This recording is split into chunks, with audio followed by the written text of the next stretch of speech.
Okay, you guys, I am filming on a different camera right now, and I can see by the picture quality that I don't like it as much. I usually film on this guy, and for some reason every time I go to click record it says card cannot be accessed. I don't know why, and it's driving me crazy. So just please forgive this camera. It's not my favorite, but I really want to talk about this show, and you can tell by the title that we are talking about Nevertheless, a currently airing K-drama, so this video will be an episode 1 to 7 review. 7 to 8 episodes is usually my cutoff for a first impression video if the K-drama was a standard 16 to 18 length, but Nevertheless is not. Nevertheless is only 10 episodes, and I binged these first 7 episodes over the last 2 days. Thoroughly enjoyed them, so I did want to just take a moment to talk about it with you while I wait for episode 8 to come out. I think August 7th, but that's just way too long. We have to talk about it now.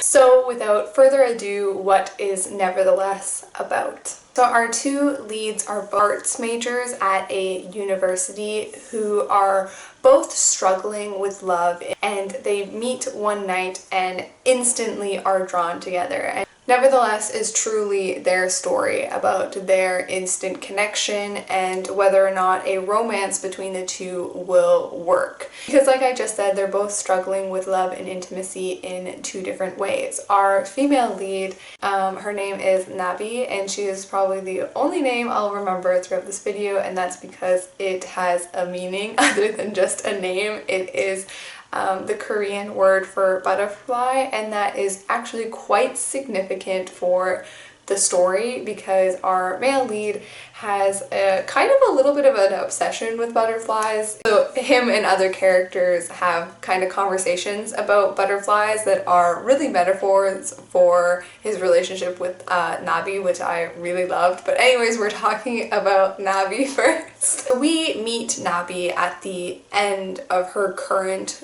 serious relationship, and this relationship truly has a heartbreaking ending for her as she catches her current unfaithful boyfriend in the act. I have read some other synopsises for this series that, define her character as one that's very skeptical about love, and now after watching more than half of the series, I am not a huge fan of that definition of her, because to me she's not so much skeptical about love.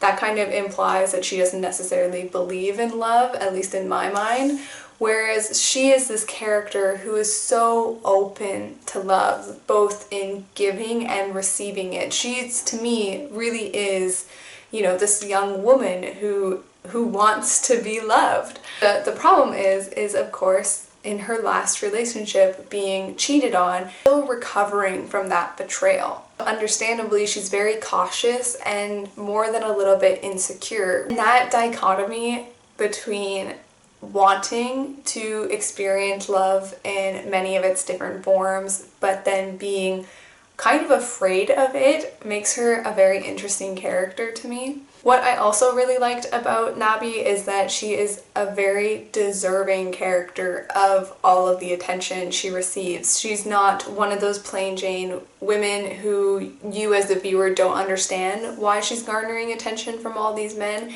And yes, she has quite a few different suitors throughout the course of this show so far. But again, I really believed it because she's so friendly and open and kind and obviously a beautiful young woman, and she's also a talented artist. So I could really believe and get behind, the guys who do have crushes on her or who are going for her. I get it, and that always makes the show more believable to me. Now, our male lead is still a mystery to me, and that is totally the point because he's still a mystery to Nabi herself. What we do know of him is that he is a complete flirt who is unwilling to commit to the many ladies he attracts. Actually trying to pinpoint specific character traits about him that are not connected to desire and passion is very difficult. I don't feel like I know him as a person really at all. I know him as a lover because that is the role that he plays for Navi's life, but I don't really know him, and that is definitely a criticism that I have of the show so far. I do feel like we need more individual character building moments for both our leads, both our male and female lead. Although we don't know very much about this character, you as the audience believe there is lots to discover, and that is definitely thanks to the performances. And the show is about sex. It's about intimacy, attraction, and romantic relationships. And a synopsis that doesn't prioritize those elements is doing a disservice to the show itself, because those elements permeate every single scene of the show. That's what it is. Even all of the side characters, the ones that you really get invested in, are the ones who are also navigating their own personal relationships. Although the sex scenes are not explicit in any way, I actually totally understand the 19+ rating that some of the episodes have, considering the South Korean censorship laws. So let's just touch on my cons, which I only have like one or two before I completely gush about the show overall. And one I already mentioned, which I feel like characters need a bit more development on their own. I am totally at the point now where I want to know more about our male lead beyond his role as a lover. Like, these next 3 episodes better be a freaking breakthrough of his character, his motivations, his backstory. I need to know more at this point. Like, you have to give me more. If there's not more to give from here to the end, I will be disappointed. I'm not a huge fan of the childhood best friend being introduced. If you've seen the show, you'll know. I understand his purpose for the story and the narrative, but if you know me, you know how I feel about the childhood tropes, so moving on. Okay, so let's get into positives, and the first one being the very first episode itself. Not the full thing, but the opening like 20 minutes where you are watching as Navi is navigating her last relationship.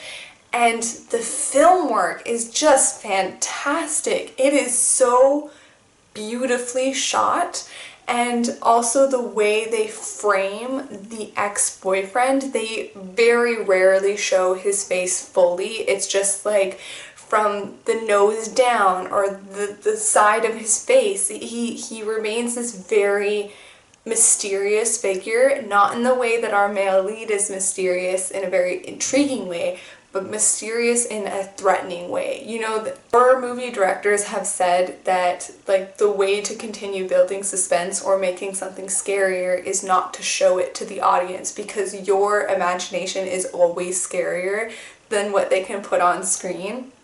So I loved the way this was shot, because it really built him up as a toxic, almost abusive boyfriend. Not physically abusive, but definitely emotionally.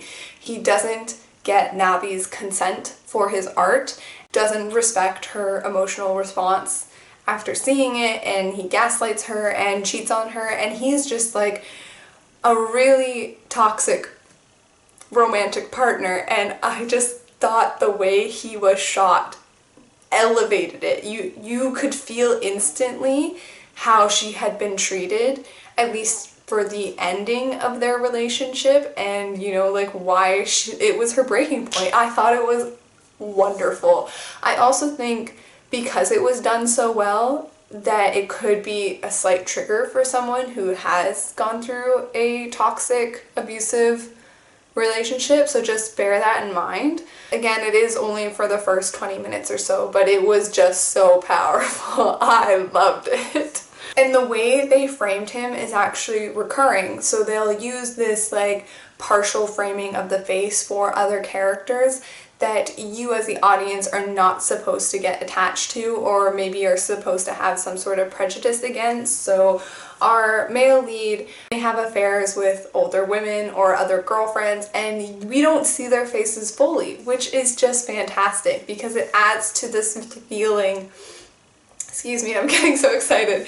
But it adds to this feeling of wrongness whenever they're with characters that they don't show fully. I just really loved this choice. And then visuals in general are very good. Very like a nice base level standard. What you're gonna see on screen is very pretty. Okay, another part of the production that just makes me so excited is the score, is the original soundtrack. Beautiful, stunning. One song that I think encapsulates our male lead perfectly is Whisper, in the way that it's very airy and seductive without seeming to try very hard at all, and that is our male lead. It's so good. So the side characters, they make up this very believable friendship unit. We have 3 other romantic relationships that we follow. A queer relationship that's developing. I love it. It's heartbreaking and beautiful and so emotionally charged. If they fuck this relationship up, I will be so upset. Because at first I definitely thought they were queer baiting us because, you know, this is a K-drama. I just hope that they stick the landing with this one. We've got the queer relationship, and then we have kind of a foil for our main relationship with our leads, and that is about a girl who's less likely or less willing to commit with one of her long-term friends who wants commitment. So it's nice to see that balance. What's also great is the conversations that these 2 men start to have within the last 2 episodes, episodes 6 and 7, because the secondary character, the secondary man, is like expressing feelings that our female lead is experiencing. So in a perfect world, it would be our female lead expressing these feelings directly to our male lead, because communication is so important in relationships.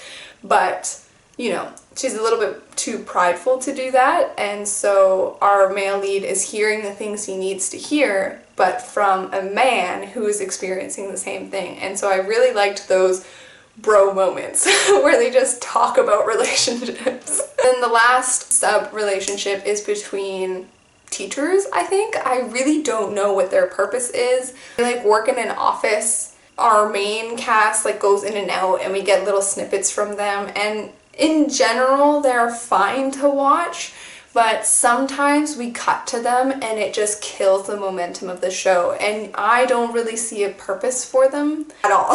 Like, I think they could have very easily been cut, and we could have given that time to further develop our male and female lead. Like, I really want to know more about them as individual people. So I think that's everything I wanted to discuss. Overall, really enjoying this show. As it stands right now, I would probably give it a 4.75 out of 5 stars. My camera is flashing. I have only 4 minutes of battery left, so I better wrap this up quickly. Let me know down below if you guys are watching nevertheless. Are you waiting for it to finish to start it, or have you dropped it midway? I really just want to know people's opinions, because it's so all about intimacy and romance and this specific relationship that I feel like it could be a polarizing show. So have a good day and a good night. Bye.